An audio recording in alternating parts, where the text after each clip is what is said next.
Eh bien, merci à toutes et à tous d'être présents ce soir. Donc, pour ceux qui ne me connaissent pas encore, je suis Marie Jameau. Je suis en charge de l'accompagnement des copropriétés dans la rénovation énergétique que j'ai réalisée mi-août à Tignes. L'objectif, c'est de pouvoir vous donner des simples conseils dans la rénovation jusqu'à vous accompagner du début jusqu'à la fin de votre projet de rénovation énergétique. Donc, l'objectif, c'est également de mettre un point d'entrée, on va dire, sur le territoire à Tignes vis-à-vis de tous les dispositifs nationaux qui peuvent exister en termes d'accompagnement ou d'aide financière. J'essaie de regrouper le maximum d'informations que je peux pour vous et vous simplifier cette démarche. On peut également intervenir dans vos assemblées générales pour sensibiliser sur la rénovation énergétique ou expliquer une technique particulière. Je me situe à l'espace propriétaire, à la Maison du Lac, avec du tourisme. Pour ceux qui ne connaissent pas encore le partenariat propriétaire, vous donne des avantages en fonction de vos locations et de vos occupations. Des avantages, que ce soit sur des forfaits, des parkings, des entrées de la vie. Et je suis également présente à la permanence de l'urbanisme tous les mardis après-midi à la mairie de Tignes, si vous avez des questions. Je vais passer la main à Claire Didier Laurent qui va se présenter.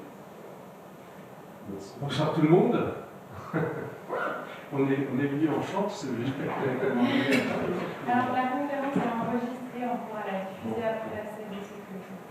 Alors je me présente Hubert Didier Laurent, moi je suis adjoint à l'aménagement du territoire et à l'urbanisme. Et qui dit urbanisme dit bien sûr en lien avec la rénovation. Alors par rapport à ce que vous avez dit Marie, je vais juste retracer un peu l'historique depuis 2020 des actions qu'on a menées. Très tôt, on a répondu à un appel à manifestation d'intérêt qui avait été adressé à toutes les communes de montagne par Atout France. Et on avait été retenu au même titre que 23 autres stations. Et c'était rénovation de l'immobilier de loisirs. Donc ça touchait bien effectivement quelque chose sur lequel nous, on s'était déjà mis en marche à travers tout ce qui était le PLU voté en 2019, etc. Mais on s'est dit, tiens, ça va être l'occasion de participer, d'échanger avec d'autres stations qui ont les mêmes problématiques que nous. Et ça a commencé comme ça. Après, je dirais, Marie en parlait, avec Tignes Développement, très vite, on s'est dit, on va essayer d'atteindre directement les copropriétés en allant dans les AG. Donc on demandait 10 minutes, un quart d'heure, pour pouvoir présenter un petit flyer, quelques éléments sur la rénovation, et on parlait surtout de sensibilisation à la rénovation énergétique. Donc ça, voilà. Et avec pas mal de succès, on a eu des questions. J'irai sur le nombre qu'on a fait, il y a une ou deux fois, vous avez dit, bon, vous avez dit, parce qu'on a d'autres choses à faire derrière. Mais en général, ça marchait bien et il y avait un intérêt. Donc c'était vraiment de la sensibilisation. Derrière, en tant qu'équipe municipale, on a défini une stratégie transition 2030, qui est un document qui a été voté le 8 août 2023 au conseil municipal, et à l'intérieur duquel on a 4 piliers, 20 objectifs, 92 actions, et on a défini des actions concernant la rénovation, et notamment un rythme qu'on souhaite. Aujourd'hui, on est à 5 ou 6 rénovations de copropriété par an. On peut se dire que c'est déjà pas mal. Sauf que le nombre, on n'est pas loin de 120, et on voudrait passer, si on vise 2030, à 30 par an. On est ambitieux, mais ça dépend beaucoup de vous, bien sûr, puisque ce n'est pas nous qui sommes dans la manœuvre, mais ça veut dire qu'effectivement, on se donne les moyens, et si Marie a été recrutée, c'est aussi pour accentuer un peu la sensibilisation et avoir de l'accompagnement. Ce n'est pas uniquement sensibiliser, mais accompagner. Et je pense qu'effectivement, la notion de suivi est importante, puisqu'une copropriété pour se rénover, c'est minimum 4 ans pour réussir à déployer un projet. Donc on voit que l'horizon 2030, ça vient vite, et si les actions ne s'enclenchent pas, on sera en retard par rapport à ça. Donc ça, c'est effectivement ce qu'on avait. Voilà un petit peu, moi, ce que je voulais dire, l'historique, hein, et après, si Olivier peut rajouter quelque chose en tant que premier adjoint, mais voilà un petit peu l'accompagnement, et je crois qu'on a bientôt une AG, d'ailleurs, dans laquelle on va intervenir le 8 janvier. Voilà. Donc on va prendre notre petit quart d'heure le 8 janvier. Voilà. Je vous laisse continuer, voilà, et puis on va découvrir tout ça.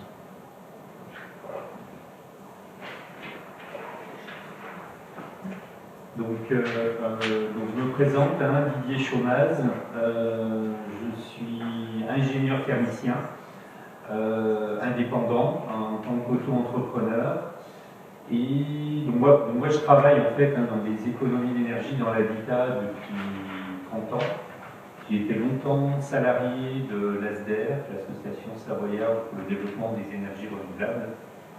Et là, sur la vallée de la Tarentaise, en partenariat avec le bureau d'études Blackship Énergie, qui est à Bourg-Saint-Maurice, on anime la plateforme énergétique Coach Rénov'. Donc on propose pour les copropriétés en station, d'ailleurs on est dans la phase 3 là, hein, la période 3, et maintenant elle est, on va dire, centrée sur les copropriétés à occupation saisonnière, donc plutôt en station de ski, pour permettre en fait à ces copropriétés, hein, leur donner des solutions, animer les conseils syndicaux, les assemblées générales, hein, pour trouver effectivement des solutions vous permettant de diminuer votre consommation d'énergie. Donc très axé aussi sur la chaleur, hein, donc vos besoins en chaleur, donc surtout le chauffage des logements et la production d'eau chaude sanitaire. Donc pour ça, il faut que chaque copropriété signe une convention avec l'APTV. L'APTV, c'est l'Assemblée du pays Tarentaise vanoise, qui regroupe les communautés de communes de la vallée de la Tarentaise, hein, là où il y a les stations. Donc là, si vous êtes intéressé, hein, en tant que copropriété, hein, pour bénéficier de ce service, en plus c'est un service gratuit. C'est-à-dire que pour vous, il n'y a aucun engagement financier. Ce que l'on demande, c'est surtout un engagement moral qu'effectivement vous envisagez concrètement de faire des économies d'énergie. Donc on a défini un taux d'économie d'énergie d'au moins 35%. Alors on s'est rendu compte, hein, puisque on en est à la phase 3, que certaines copropriétés y arrivent sans trop faire des gros travaux aussi. C'est-à-dire déjà juste ajuster le chauffage permet d'arriver quand même à des chiffres intéressants en matière d'économie d'énergie ou de calorifugage, hein, c'est-à-dire des travaux peu coûteux. Après, il y a effectivement la rénovation globale, hein, on va y aborder tout à l'heure, hein, qui vous permet là surtout de rendre votre logement aussi avec une valeur plus importante. Donc, je vais commencer la conférence. Hein.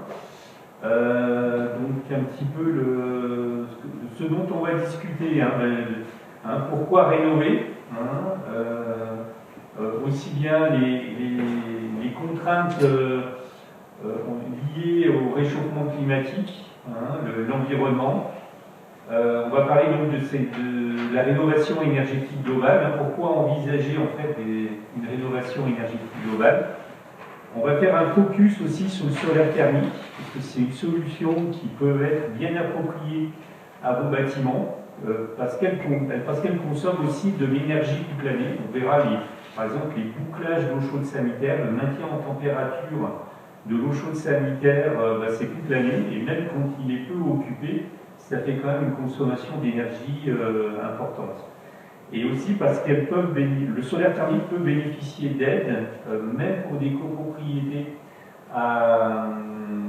on va dire à occupation saisonnière, quand il y a peu de logements occupés au titre de la résidence principale, il y a des possibilités d'aide financière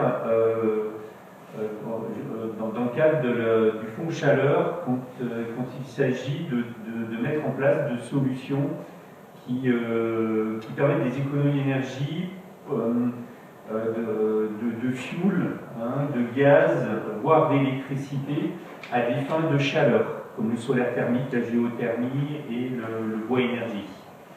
Et on verra les aides possibles et donc après des exemples de rénovation. Alors on va commencer par un petit quiz, une question. Quelle est l'énergie la plus utilisée pour le chauffage et l'eau chaude sanitaire des copropriétés à Tignes. Donc, réponse A, l'électricité. Réponse B, le fuel. Réponse C, le gaz en citerne, hein, propane. Donc, qui se semble répondre à cette question? Oui, hein, c'est sans conteste le fuel. Hein. Pourquoi? Parce que, on va dire, hein, la station est une des stations les plus anciennes de Savoie, hein, c'est-à-dire avec beaucoup de bâtiments qui ont été faits dans les années 60-70. Donc, où là, on va dire, hein, on utilisait préférentiellement le fuel pour se chauffer. Donc, c'est aussi les bâtiments les moins bien isolés. Hein. Après, si on fait un peu l'historique, à partir des années 75, hein, 75-2000, là, on a eu beaucoup, on va dire, de bâtiments qui ont été choisis en chauffage avec l'électricité, avec des résistances électriques au sol, une bâche chauffante et des appoints individuels. Hein. Là, on est à la période, on va dire, hein, de la construction des centrales nucléaires. À cette époque-là, on a donc construit beaucoup de centrales nucléaires et après on s'est dit, il va falloir qu'on évacue cette production, donc de faire du chauffage électrique. Sauf qu'on s'est aperçu à cette époque, hein, que ça créait des pointes, hein, de demande d'électricité. Hein.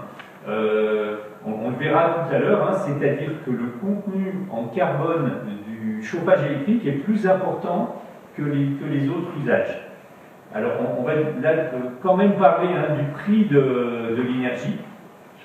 Donc on voit quand même que le prix de l'énergie augmente, surtout ces dernières années, particulièrement l'électricité. Hein, donc l'électricité, on était plutôt à 15 centimes d'euros le kilowattheure, hein, maintenant on est plutôt à 25 centimes. Et moi je vois même des contrats, hein, dans les copropriétés,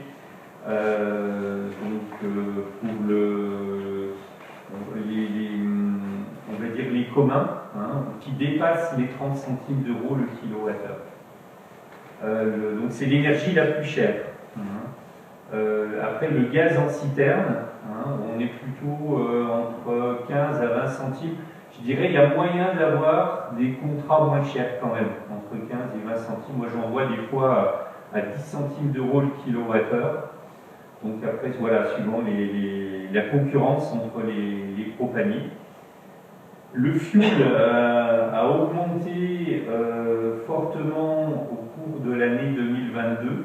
Il a baissé depuis, on est monté à 1,60 € le litre, 1,70 €. Là, j'ai regardé aujourd'hui, on est en moyenne entre 1,10 à 1,15 € le litre de fuel.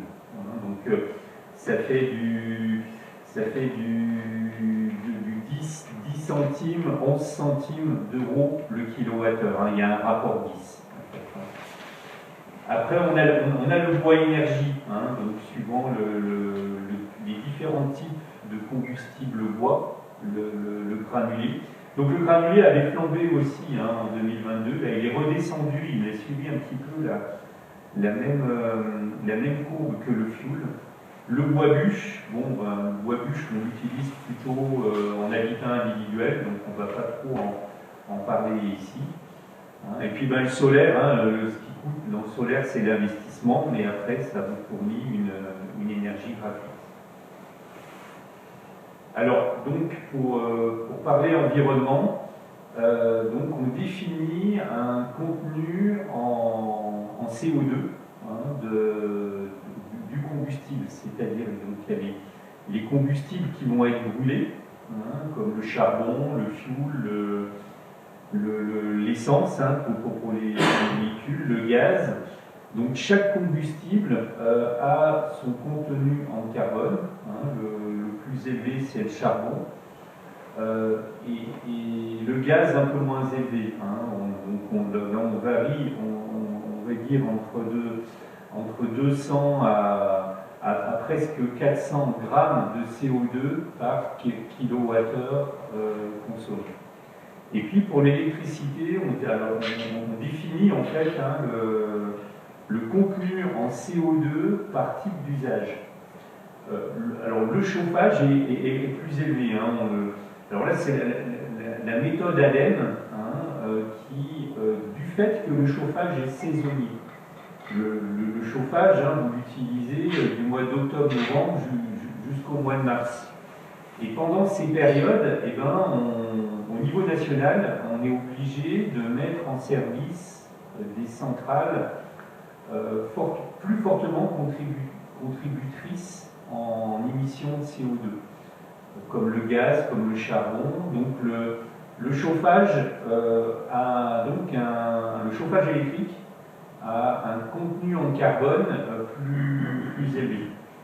Alors là, c'est la méthode, on va dire, dite saisonnière, c'est-à-dire qu'on attribue, on va dire, si on regarde en fait comment est produite l'électricité au mois d'octobre, au mois de novembre, au mois de décembre, on considère que l'on attribue à part égale entre le chauffage, l'eau chaude sanitaire à cette période-là. Le contenu en CO2. Après, il y a ce qu'on appelle la méthode marginale, c'est-à-dire qu'on dit à cause du chauffage électrique, on est obligé de mettre en service des centrales au charbon, voilà. Donc, et on attribue le CO2 de ces centrales au charbon au chauffage électrique. Et là, on arrive à des chiffres qui arrivent à 500 grammes de CO2 par kilowattheure consommé avec cette méthode dite marginale.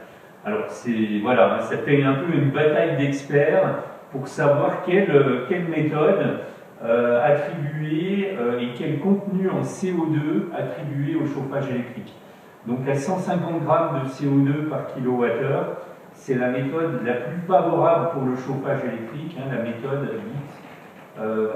On attribue à part égale la consommation, comment on produit l'électricité pendant la saison de chauffage. Voilà. La problématique environnementale, c'est aussi le réchauffement climatique. Donc le réchauffement climatique, en fait, il est 2 fois plus rapide dans les Alpes qu'en moyenne sur la France. C'est-à-dire que si on regarde en fait l'évolution surtout le XXe siècle, on est à plus 2 degrés en fait d'élévation de température entre l'année 1900 et l'année 2000, alors qu'on est à plus 1 degré en fait en moyenne sur la France pendant la même période. Donc là, comme ça continue à s'échauffer, on est même là sur une tendance à plus 2,25 degrés. Ici maintenant en 2020. Voilà, donc là il faut réagir. Donc c'est pour ça que les perspectives de baisser vos consommations sont aussi importantes pour éviter que le réchauffement climatique soit trop important. Alors pourquoi rénover pourquoi rénover je viens de l'expliquer, pour les raisons environnementales, pour l'augmentation du prix de l'énergie, donc pour respecter les lois, puisque on va dire à cause de ces problèmes-là, la législation est de plus en plus exigeante en fait sur vos consommations, la consommation énergétique des bâtiments. La consommation énergétique des bâtiments à l'échelle nationale, c'est un peu plus de 40%, 45% des consommations d'énergie et 18% des émissions de gaz à effet de serre. Donc on classe les logements en différentes catégories. Hein. Vous avez votre logement, maintenant à chaque fois que vous voulez faire une vente immobilière, hein, il faut classer votre logement, donc on le classe entre A à G. Donc les logements classés F ou G hein, sont dites comme étant des passoires énergétiques. Et les logements A ou B, hein, donc des logements de basse consommation. Donc l'objectif, hein, c'est d'aller vers du logement A ou B. Et donc ça c'est récent aussi. Hein, donc il y a un texte qui est rentré en vigueur là depuis le mois de novembre. C'est comme vous êtes concerné beaucoup par des locations saisonnières. Donc les locations saisonnières, hein, c'était la grosse question qu'on posait souvent avant, c'est-à-dire est-ce qu'on va obliger, on va dire, hein, de respecter une certaine étiquette énergie, même pour les locations saisonnières. Donc maintenant on répond oui, hein, c'est-à-dire que les logements classés F ou G, à partir du 1er janvier 2034, ne seront plus autorisés à être mis en location. Donc là, vous avez à peu près 10 ans pour réagir, en fait. Hein, c'est-à-dire que tous les logements qui sont F ou G... Également E, si je peux me permettre. Les E aussi. Ah, les logements E, effectivement. E, F ou G, voilà. Donc on va au-delà des passoires énergétiques. Hein, merci Marie. Ne pourront plus être mis en location à partir du 1er janvier 2002. C'est-à-dire qu'il faut arriver minimum à l'étiquette D.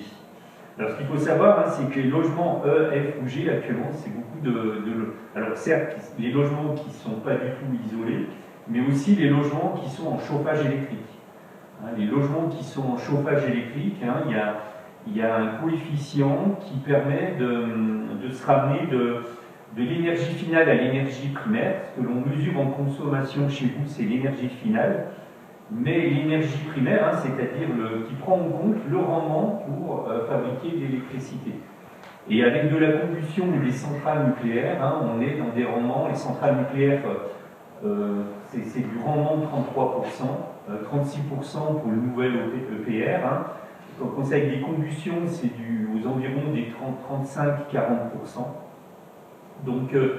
Donc c'est pour ça qu'on applique un coefficient de 2,3 actuellement entre l'énergie primaire et l'énergie finale. Alors plus on va produire de l'électricité avec des énergies renouvelables, hein, parce que là on est à 100%, plus ce coefficient va pouvoir diminuer. Donc ça va être aussi la responsabilité des pouvoirs publics pour que les logements qui sont équipés en chauffage électrique puissent être moins sanctionnés, c'est que la production d'électricité puisse se faire avec plus d'énergie renouvelable. Voilà. Et sinon, il faut l'isoler. Hein, pour améliorer en fait on va dire l'étiquette énergie des logements, hein, pour gagner en classe, hein, pour essayer de se rapprocher du A ou du B, eh ben, il faut améliorer l'enveloppe des bâtiments en matière d'isolation. Alors, sur la valeur des logements, hein, là aussi, il y a eu une étude notariale hein, qui a été faite donc, dans les différentes régions de France, entre des logements qui sont classés A ou B et des logements qui sont classés F ou G. En Auvergne-Rhône-Alpes, hein, on est à plus 8% hein, de valeur des logements quand ils sont en A ou B et à moins 8% quand ils sont en F ou G.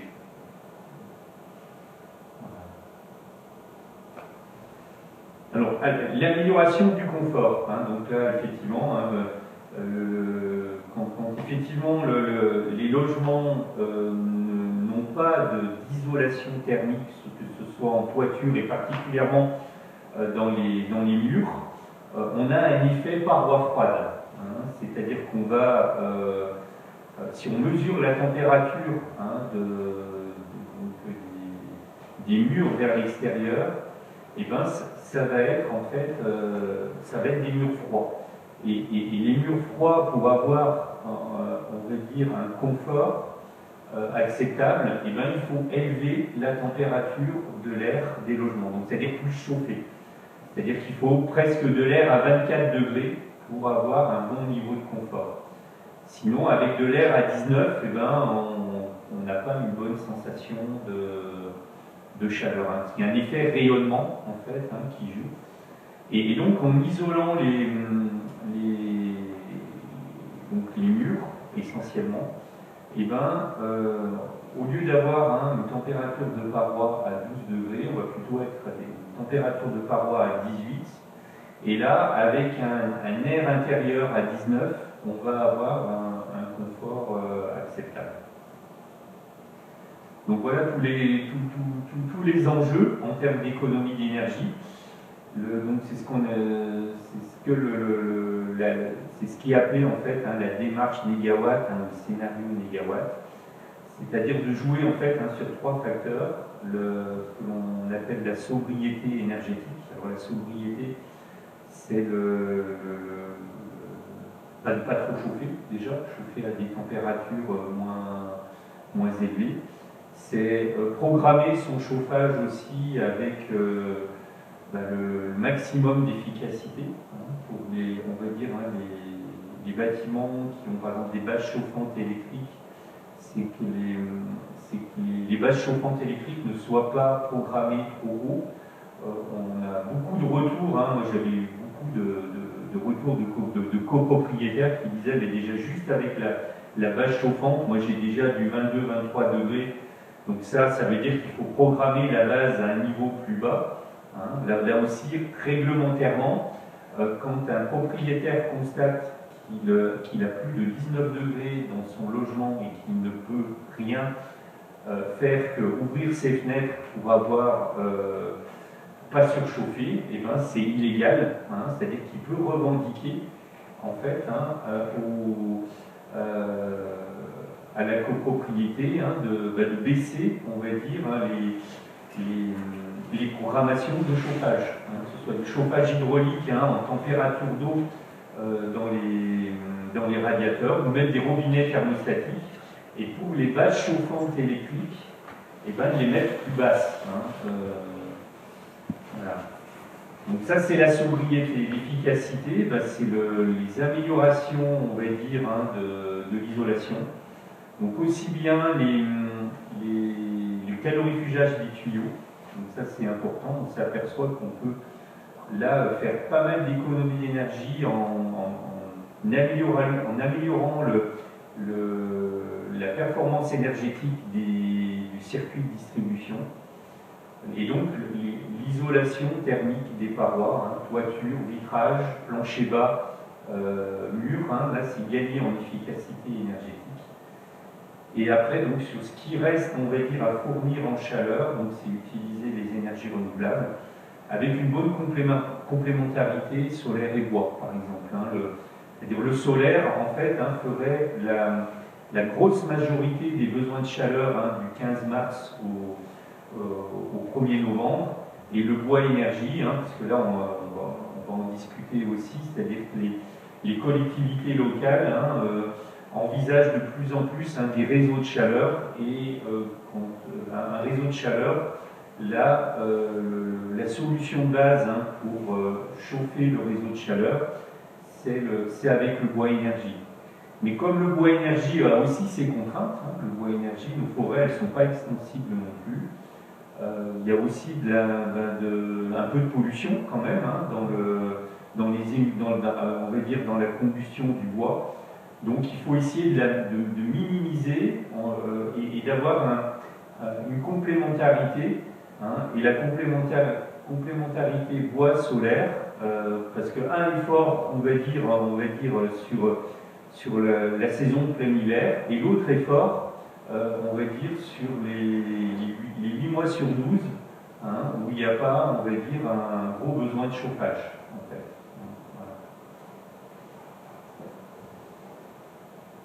Voilà. Alors, qu'est-ce que l'on demande aux copropriétés en termes d'obligations? Alors, pour l'instant, on a beaucoup demandé, effectivement, aux copropriétés de faire des audits, des DPE. Comment s'y retrouver un petit peu dans tout ça, en fait. Donc des DPE individuels et collectifs. Hein, déjà le DPE collectif. Hein, donc là, il y a une remise en fait à niveau en fait là-dessus. Hein.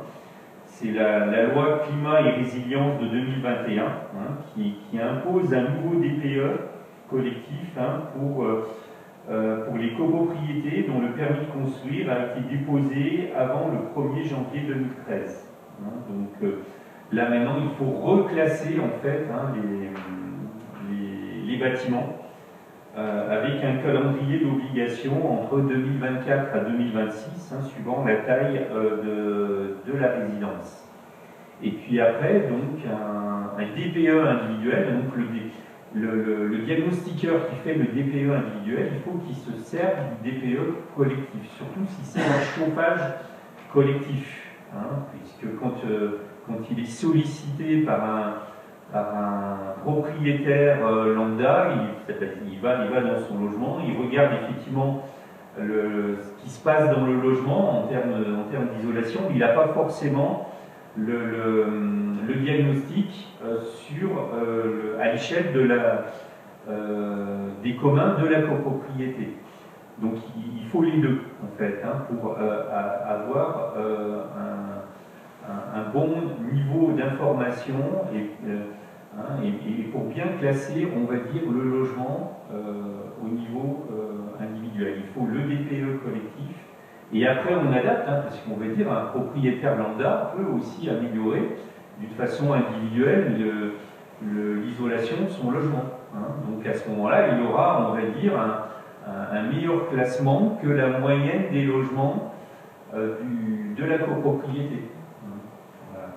Donc voilà, le DPE c'est une photo hein, et ça permet, on va dire, à un futur acquéreur de savoir ce qu'il achète. Hein, et ça maintenant, beaucoup de potentiels acquéreurs hein, font quand même l'analyse de dire ah ben non, j'ai peut-être pas acheté ce logement parce qu'il n'est pas bien classé.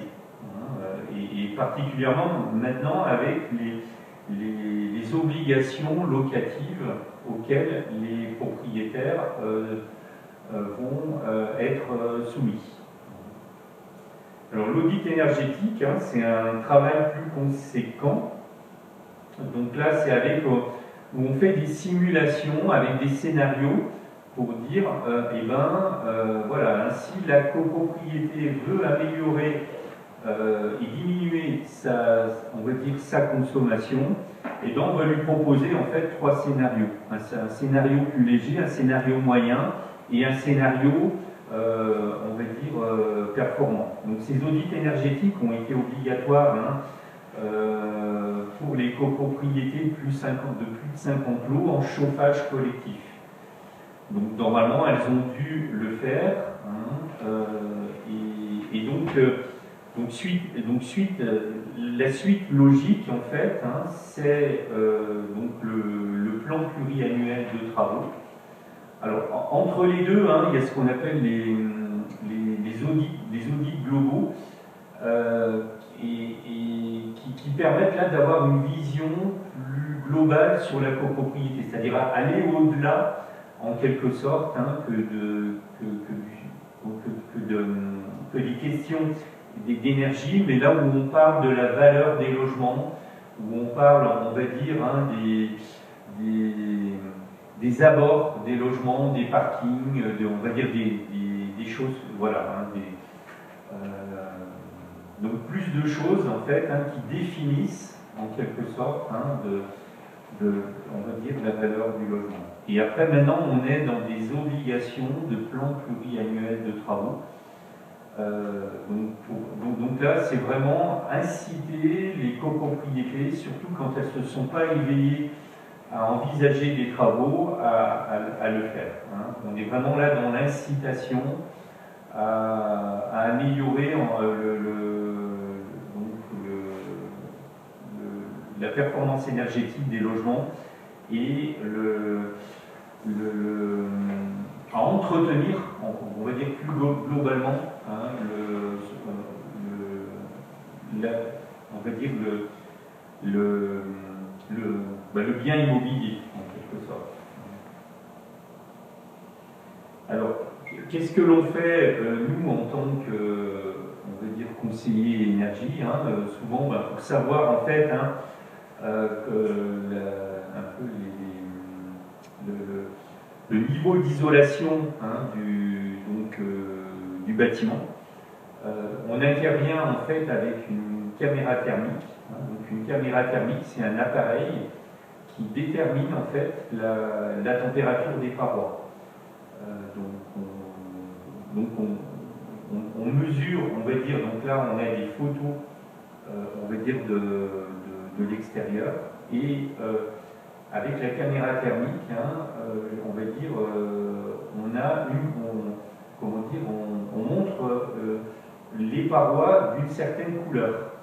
Donc là, sur ce que l'on voit ici sur la photo, hein, quand on a une couleur plutôt jaune orangée, c'est des parois qui sont plus chaudes. Là, les parois qui sont de couleur plutôt bleu-violet, ce sont des parois plus froides. Donc, donc avec une vision en quelque sorte, hein, de l'extérieur, on va repérer en fait les endroits qui sont moins bien isolés, et les endroits qui sont moins bien isolés, eh ben, on va avoir une température de paroi plus chaude. Donc là, vous voyez que c'est par exemple, on voit par exemple là, les ponts thermiques des dalles, par exemple.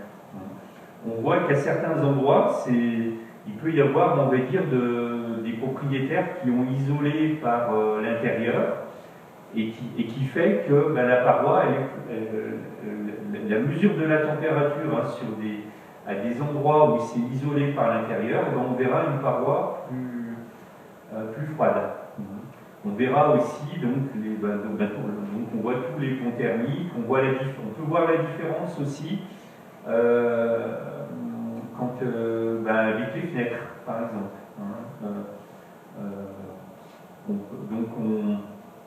Alors après, il y a des pièges aussi où il faut faire attention. Hein. Par exemple, quand on a des bardages bois extérieurs et que ces bardages doivent être ventilés par derrière, et la caméra thermique va nous donner une fausse information par l'extérieur.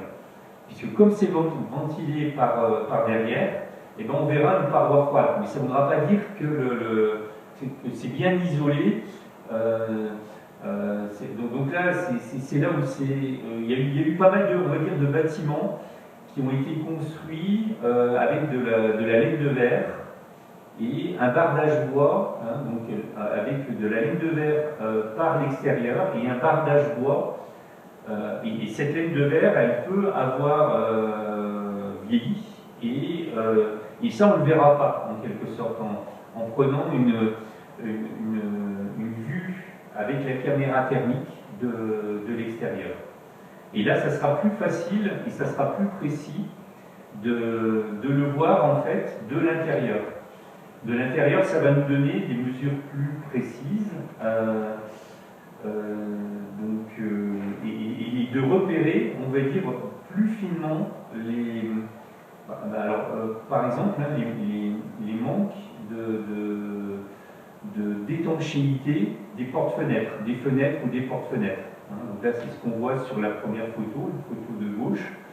Donc là par contre, ce qui est de couleur violette, ce sont donc des zones froides. Donc ce sont les zones problématiques. Hein, on va dire de l'extérieur, les zones problématiques, c'est-à-dire où il y a un déficit d'isolation, c'était les zones orange ou jaune.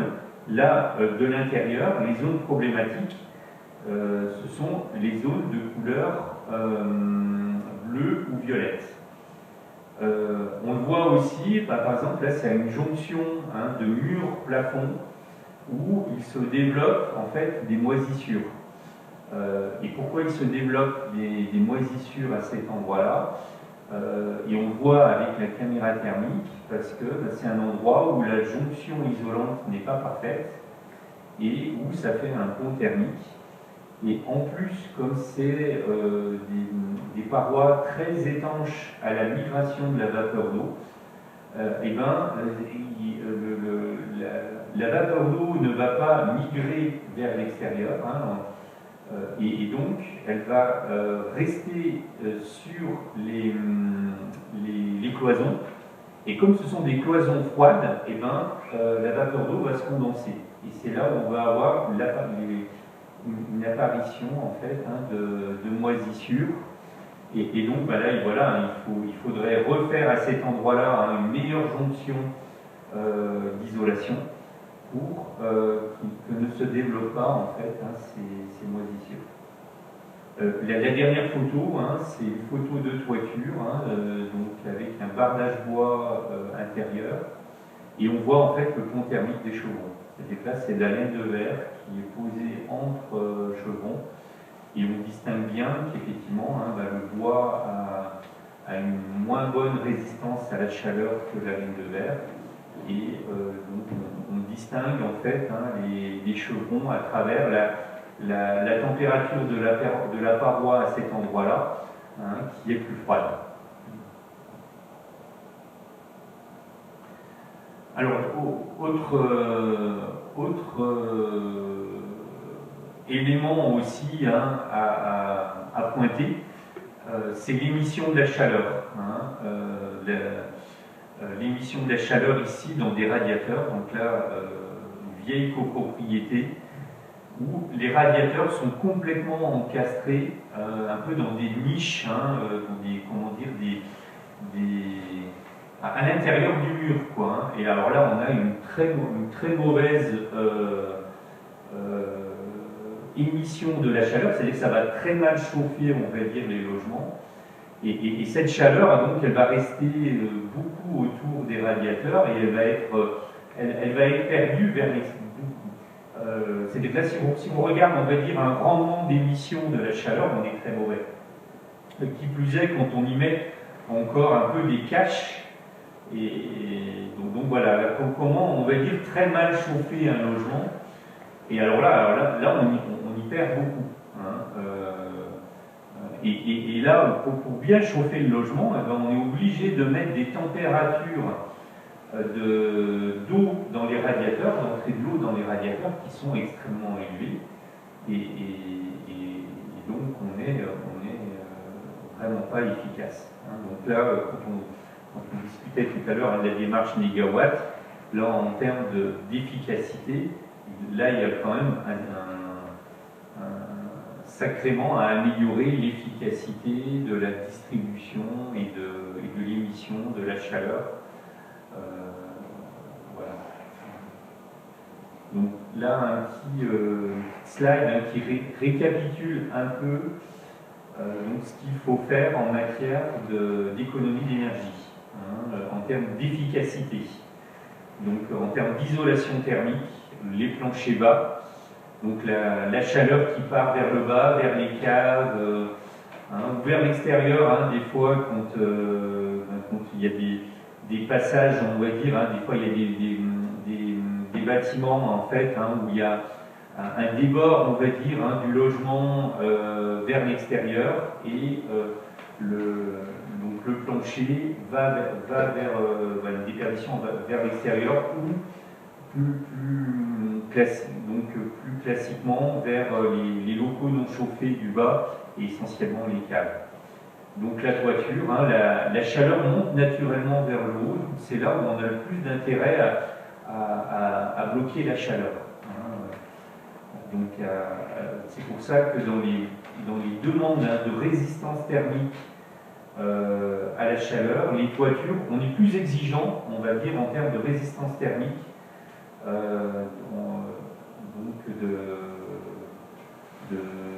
donc de l'isolation, hein, les valeurs du coefficient d'isolation à mettre en place en toiture sont plus élevées que dans les murs ou dans les planchers bas. On a des valeurs à peu près de résistance de 3 en plancher bas, hein, de 4, 5 hein, en mur, mais on demande à monter à 7,5 en toiture. Et puis donc de traiter aussi les ponts thermiques, hein, donc il y a une bonne jonction, on va dire, hein, de l'isolation entre plancher bas, mur extérieur et toiture. Donc de traiter aussi les embrasures des fenêtres, la jonction avec les fenêtres. Hein, les fenêtres peuvent se poser. Alors dans le neuf maintenant, on pose les fenêtres au nu extérieur. Mais dans les bâtiments anciens, les fenêtres sont posées au nu intérieur. Et donc quand on fait l'isolation thermique par l'extérieur, il faut aussi traiter on va dire, ce qu'on appelle l'embrasure de la fenêtre, c'est-à-dire le décrochage, en quelque sorte, entre l'endroit où est posée la fenêtre par rapport au mur extérieur. La ventilation, donc là aussi, la ventilation, à quoi ça sert? Donc ça sert à évacuer l'humidité et à renouveler l'air. Donc pour avoir un air intérieur le plus sain possible, il faut renouveler avec un certain débit de renouvellement d'air. Donc vous avez en fait les orifices d'entrée d'air qui sont dans les pièces de lit, chambres, séjour, et puis les sorties d'air dans les pièces d'eau ou cuisine. Alors c'est très difficile dans la rénovation d'envisager ce qu'on appelle des VMC double flux, parce que là effectivement ça nécessite quand même des travaux très importants. Certains bâtiments vont ajuster les débits de renouvellement d'air avec ce qu'on appelle des ventilations éco-réglables pour essayer de moins perdre d'énergie, surtout quand le bâtiment il est bien isolé, où on peut dire qu'il y a moins de risques, en quelque sorte, à une dégradation intérieure des logements par manque de renouvellement d'air. On l'a vu tout à l'heure avec les moisissures, c'est-à-dire si on traite bien toutes les parois, on va dire, du bâtiment, on peut se permettre, on va dire, de baisser les débits de renouvellement d'air si le taux d'hygrométrie est plus bas. Et voilà. Et donc de faire des économies d'énergie de cette façon-là, particulièrement quand les logements sont peu occupés pendant les intersaisons. Donc important, donc tout ce qui est régulation, les lois d'eau, particulièrement donc quand vous avez fait des travaux d'isolation, vous pouvez vous permettre, on va dire, de programmer donc le chauffage de base à un niveau plus bas, ce qu'on appelle dans les chauffages hydrauliques, ce qu'on appelle la loi d'eau. Donc la loi d'eau, en fait, détermine la température d'entrée de l'eau dans les radiateurs en fonction de la température extérieure. Donc on trafique ici, par exemple, ça c'est une loi d'eau. S'il fait moins 5 degrés de température extérieure, pour assurer le besoin de chauffage, il faut que l'eau rentre dans les radiateurs à 55 degrés. Et s'il fait 15 degrés de température extérieure, il faut que la température d'entrée dans les radiateurs soit de 35 degrés. Donc plus on va isoler les logements, plus on va pouvoir se permettre d'avoir une loi d'eau plus basse. Admettons que ça soit une loi d'eau par un logement pas très bien isolé, on fait l'isolation et on aura en fait, par exemple, une température d'entrée de l'eau dans les radiateurs à 40 degrés pour moins 5 et à 15 degrés, on pourra se permettre de ne pas chauffer puisque avec l'isolation, les apports internes permettent de chauffer, on va dire, le logement. Voilà. Donc on adapte la loi d'eau, et puis donc deuxième chose, donc là, pour adapter logement par logement, puisque toutes les pièces n'ont pas les mêmes besoins en chaleur, c'est-à-dire de généraliser les robinets thermostatiques sur on va dire dans les logements, pour éviter la surchauffe. Et quand il y a un chauffage électrique de base, là aussi, de revoir, on va dire, la programmation. Donc on peut jouer sur deux choses.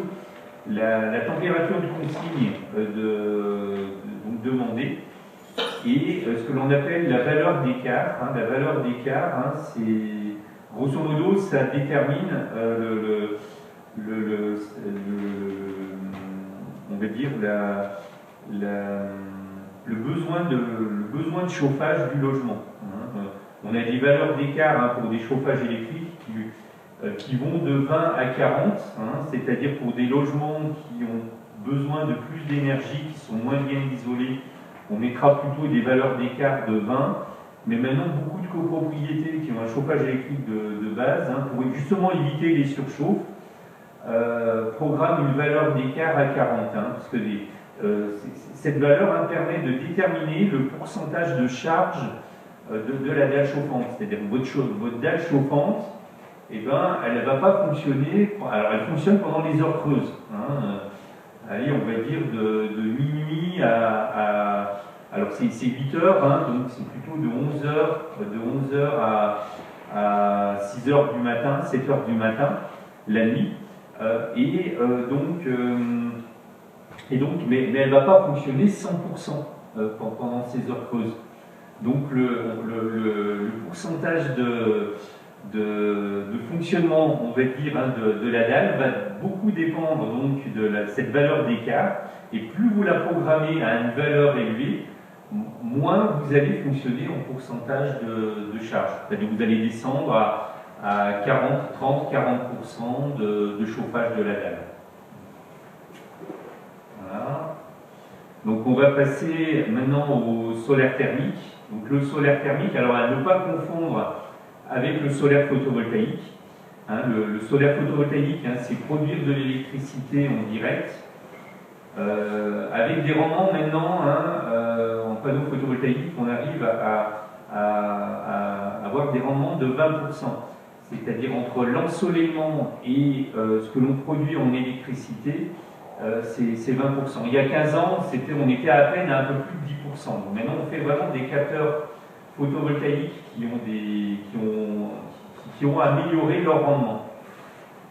Par contre, le solaire thermique, là, c'est faire de la chaleur. Et on fait de la chaleur, donc en moyenne, en fonction de la température du capteur et de ce que l'on veut chauffer. Donc là, on est plutôt entre des rendements de 30 à 60%. Donc bien meilleur que du photovoltaïque. Donc c'est pour ça que si on veut faire de la chaleur, on aura plutôt intérêt à utiliser des capteurs solaires thermiques. Et on va dire en zone de montagne, en altitude, on va plutôt intérêt à valoriser en fait les panneaux solaires plutôt en vertical pour éviter en toiture, on va être embêté à 2000 mètres d'altitude puisque les capteurs vont être recouverts par la neige en fait. Donc à plutôt valoriser, alors là c'est en photovoltaïque, donc la maison de Tignes, donc de mettre ce type de panneau en bandeau vertical ou après suivant, on va dire, suivant chaque bâtiment, d'essayer de valoriser comme ça. Un autre type, en capteur incliné, on verra l'exemple tout à l'heure, c'est quand on a des toitures terrasses, et bien là de mettre des capteurs sur châssis sur des toitures terrasses. Alors ces capteurs risquent d'être recouverts par la neige à certains moments de l'année, mais s'ils sont hauts et si le haut des capteurs se dégage de la neige, après la neige va vite glisser avec l'échauffement et on va vite dégager la neige, on va dire, du panneau. Alors il y a un double intérêt en altitude, c'est qu'on a un ensoleillement plus intense. Dans beaucoup de jours d'hiver, en plaine, on est dans le brouillard. Ici, on est au soleil avec un soleil très clair. Et aussi la réverbération de la neige, ce qu'on appelle l'effet albédo, qui va donc permettre d'avoir à la fois l'ensoleillement direct, mais aussi l'ensoleillement réfléchi. Donc une double puissance, en quelque sorte, sur les panneaux solaires. Alors, sur le principe, si on veut aller jusqu'au bout, avec du chauffage solaire, c'est de faire... alors on fait déjà l'eau chaude sanitaire, hein, donc souvent en plaine, hein, pour des bâtiments, des copropriétés plutôt de résidence principale, on le fait au moins pour le préchauffage de l'eau chaude sanitaire. Mais pour des bâtiments où il y a on va dire où il y a une grosse période de l'année où le bâtiment n'est pas occupé, on a tout intérêt à se servir de cette période de faible occupation, de la production solaire de cette faible occupation, pour aussi compenser la perte du circuit de bouclage, qui, on va dire, pour vos copropriétés, doit circuler toute l'année, parce que il suffit qu'il y ait un ou deux logements qui soient occupés en tant que résidence principale, et ces occupants, eux, ils ne vont pas attendre un quart d'heure avant d'avoir l'eau chaude sanitaire. Donc vous êtes obligé de maintenir en température ce réseau, et c'est quand même énergivore. Hein. On est pour des circuits de bouclage non isolés, on atteint des 60 watts au mètre linéaire de déperdition. Si on les isole, on est plutôt entre 10 à 20 watts au mètre linéaire. Donc c'est avec des centaines de mètres de linéaire de longueur de tuyau, ça fait vite des déperditions. Et puis si on peut faire le chauffage, c'est-à-dire que si on a suffisamment de surface de capteur, on peut, si on a la disponibilité en place pour mettre suffisamment de surface de capteur, pourquoi pas faire aussi des économies d'énergie sur le chauffage des logements sur les radiateurs. Alors, également, rien ne vous empêche de commencer à mettre en place une installation solaire thermique et en conservant votre chaudière existante. Et donc, dans un premier objectif, de diminuer au maximum la consommation de votre chaudière existante. Parce qu'effectivement, quelle va être, on va dire, l'énergie de remplacement de votre énergie fuel? Pour l'instant, c'est une grosse question. Donc il y a aussi des perspectives que ce soit la collectivité qui fournisse la chaleur du chauffage des logements avec un réseau de chaleur. Donc je dirais dans un premier temps, on a vu que vous avez intérêt à diminuer votre consommation avec l'efficacité, avec la sobriété, et pourquoi pas avec les énergies renouvelables en mettant en place une installation solaire thermique. Et puis dans une perspective un peu plus tardive, de faire évoluer votre chauffage avec un réseau de chaleur ou avec une nouvelle chaudière en fonction de ce que vous aurez choisi et de ce qui aura été, on va dire, aussi défini dans le cadre de la politique énergétique à l'échelle de la collectivité locale. Voilà. Donc, le solaire thermique, donc des économies d'énergie, donc un système solaire combiné peut vous permettre d'économiser 40 à 60% de vos besoins d'énergie. Moi j'ai un cas concret sur une petite copropriété à Pralognan, où là, effectivement, on part sur une base, c'est une copropriété de 30 logements, sur une base de 18 000 litres de fuel. Déjà avec l'efficacité, la sobriété, c'est déjà de descendre à 12 000 litres de fuel. Et après, avec le solaire thermique, de passer de 12 000 à 6 000 litres de fuel, avec une surface de capteur solaire d'environ 50-60 mètres carrés. Donc on est vraiment là sur du divisé par deux la consommation d'énergie déjà d'une copropriété qui aura fait des efforts en matière d'efficacité et de sobriété. Et là, quand je parle d'efficacité et de sobriété, c'est le calorifugage des tuyaux et le réglage de la chaudière. Un meilleur réglage avec des températures de chaudière plus basses. Donc voilà un petit peu nous ce qu'on peut proposer en termes de perspective, de baisse et donc de valorisation avec du solaire thermique. Voilà. Donc là, amélioration du DPE. Et donc là, vous êtes éligible donc aux aides financières.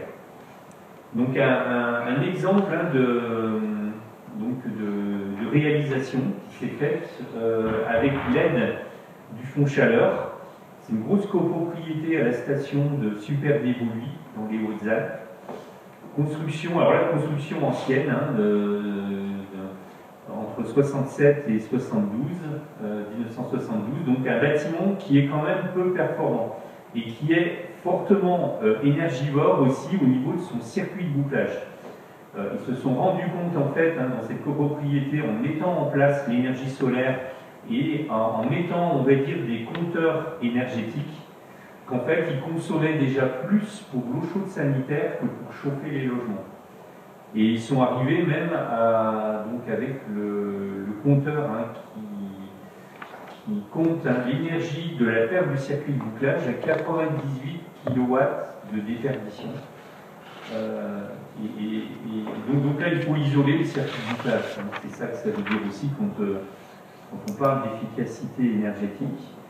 Donc ils ont eu une subvention de l'ADEME à la mise en place de 361 m² de capteurs. Donc là on voit sur la photo, ils ont une toiture terrasse, donc ils les ont mis sur la toiture terrasse en châssis. Et avec quand même une surélévation par rapport au gravier hein, de la toiture terrasse. Donc ils en ont mis le maximum, sauf que là le maximum leur fait déjà uniquement, on va dire, hein, l'eau chaude sanitaire, parce que avec les pertes du circuit de bouclage, c'est déjà important en fait, hein, le préchauffage de l'eau chaude sanitaire, et parce que c'est un bâtiment qui a beaucoup de consommation, même toute l'année, hein, c'est-à-dire même au mois de mai ou au mois de juin. Alors là on voit hein, sur les bâtons bleus, hein, c'est ce qu'ils font en économie pour le préchauffage de l'eau chaude sanitaire, et les bâtons de couleur ocre, c'est ce qu'ils font en économie pour le maintien en température du circuit de bouclage. Et en fait ils arrivent à faire des économies pour le maintien en température du circuit de bouclage quand ils arrivent à chauffer le stockage à plus de 50 degrés. Et ça, on remarque que dès le mois de février, et alors qu'il y a beaucoup de consommation d'eau chaude sanitaire, hein, donc le stockage il est refroidi déjà par les consommations d'eau chaude sanitaire importantes. Donc ça veut dire qu'ils arrivent déjà à faire du chauffage à plus de 50 degrés au mois de février. C'est-à-dire que les capteurs arrivent à monter à 60 degrés au mois de février. Donc une installation solaire, on est à peu près à 1000 € du mètre carré de capteurs solaires.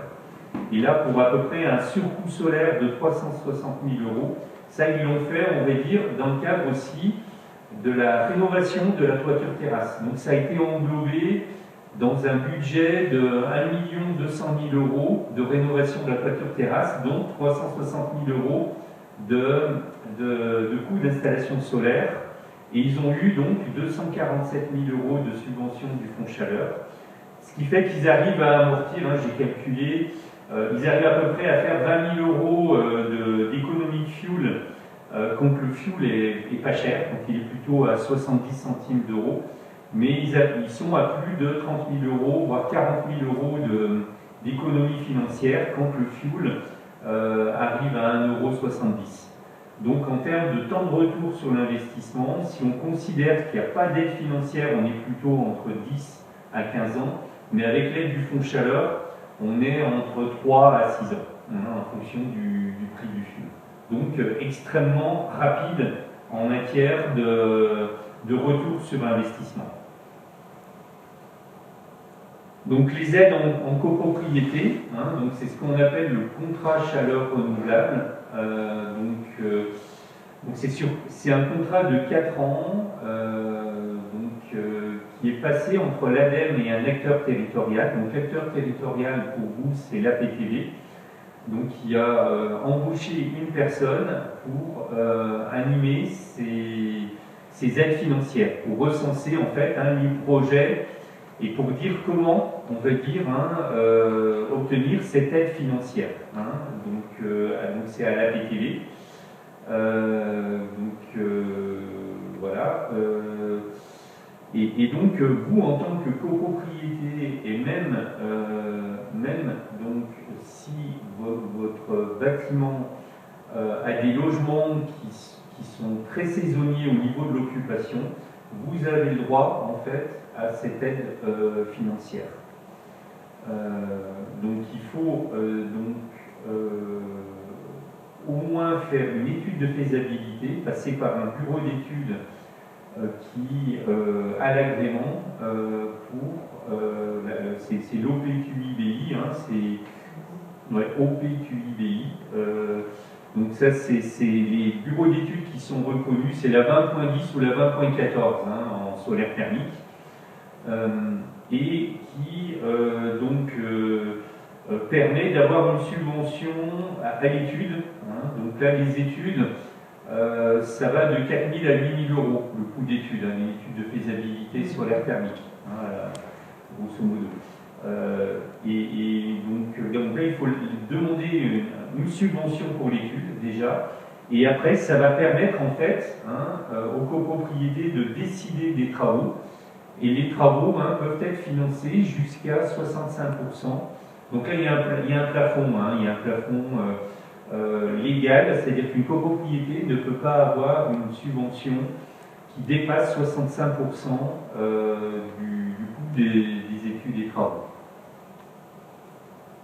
Mais déjà 65%, ça fait déjà une bonne subvention. Donc si on regarde un petit peu, on récapitule les aides financières. Donc c'est vrai qu'en tant que, comme vous n'atteignez pas, on va dire, 75% de résidence principale, c'est 65% pour les copropriétés où il y a moins de 20 logements. Alors peut-être qu'il y a peut-être des petites copropriétés sur Tignes qui arrivent à plus de 65% de résidence principale et qui pourraient avoir l'aide MaPrimeRénov'. Là, c'est plutôt financer les travaux d'isolation. Mais si vous êtes en dessous donc de 75% ou de 65% pour les petites copropriétés de moins de 20 logements, vous n'avez pas droit à l'aide MaPrimeRénov' s'il n'y a pas suffisamment de résidences occupées à titre de résidence principale. Comme l'éco-prêt à taux zéro, c'est aussi pour les résidences principales. Par contre, vous pouvez avoir donc des aides des collectivités locales, donc de Tignes, donc financement de l'accompagnement des copropriétés pour tous, des certificats d'économie d'énergie aussi. Donc ça, ce sont les gros fournisseurs d'énergie qui ont des obligations et qui vous attribuent des certificats. Par exemple, pour des travaux qui sont peu coûteux, comme le calorifugage des tuyaux, l'isolation des planchers bas ou l'isolation des toitures sous comble, dans les combles, on arrive presque à sans reste à charge pour la copropriété, c'est-à-dire financer complètement les travaux à l'aide des certificats d'économie d'énergie. Ce qu'on avait appelé l'isolation à 1 euro, par exemple. Voilà. La TVA à 5,5, si on va dire les coefficients d'isolation sont suffisamment élevés, vous passez avec une TVA à 5,5 au lieu de 10%. Et donc le contrat chaleur renouvelable, qu'on je vous ai présenté tout à l'heure. Donc nous, on est là un petit peu pour vous aider, à l'aide de la plateforme énergétique Coach Rénov', à vous y retrouver en fait dans tout ça, dans les solutions techniques, dans les aides financières, et donc animer en fait les conseils syndicaux de copropriété, vous présenter aussi en assemblée générale. Donc là on démarre en fait une troisième période au niveau de Coach Rénov', Donc là, n'hésitez pas à venir vers nous hein, pour vous accompagner. Hein. Voilà. En plus, c'est gratuit. Hein. Il y a juste un engagement moral à ce que, on va dire, hein, vous ayez une véritable envie, en quelque sorte, hein, de faire de la rénovation énergétique. Donc, ils l'ont déjà fait. Hein, donc Marie, je crois que tu avais recensé, je crois, à peu près pas loin de 20 copos. Sur les 130 copropriétés qu'il y a à Tignes, à peu près il y en a à peu près une centaine, hein, je crois, qui nécessitent une rénovation. Entre les copropriétés récentes et celles qui l'ont déjà fait, hein, on a recensé, je crois qu'il y en a 7-8 hein, qui ont fait une rénovation globale déjà à Tignes, dont le Grand Roc en 2017, Altitude et Horizon, hein, où ils ont travaillé, on va dire, l'isolation de la toiture, l'isolation thermique par l'extérieur, des murs par l'extérieur. Et comme on va dire, hein, là, en conception à Tignes, hein, on voit que comme il y a un effet, on veut faire un petit peu des bâtiments glaciers en quelque sorte, hein, qui rappellent un petit peu les glaciers, c'est-à-dire on va dire la toiture avec une apparence un peu acier en quelque sorte et qui déborde en fait hein, sur la partie haute des murs. Donc ça nous oblige en quelque sorte à bien étudier la liaison entre l'isolation thermique par l'extérieur et l'isolation de la toiture. Hein, ça s'est passé un petit peu comme ça pour celles qui sont en cours, hein, le plein soleil, hein, qui est en fin de travaux. Alors les Soldanelles, ils ont fait une surélévation, hein, mais le plein soleil, hein, ça nous a obligés, il y avait vraiment une nécessité, on va dire, hein, de problème d'étanchéité de toiture, donc il fallait refaire la toiture, et donc il fallait aller plus loin, hein, c'est-à-dire faire aussi l'isolation thermique par l'extérieur, et après, pour traiter le pont thermique des balcons, aussi envisager la fermeture des balcons pour avoir la meilleure efficacité possible. Donc là, ils sont en fin de travaux. Voilà un petit peu les exemples de rénovation. Donc Altitude et Horizon, hein, c'était un bâtiment des années 60, hein, donc là beaucoup en chauffage hydraulique, 2 bâtiments de 19 logements, et donc avec les travaux qui ont été faits en 2018. Voilà, donc l'apparence extérieure hein, aussi, qui là on rafraîchit quand même, hein, et ça donne aussi au regard hein, une apparence extérieure plus chouette. Hein.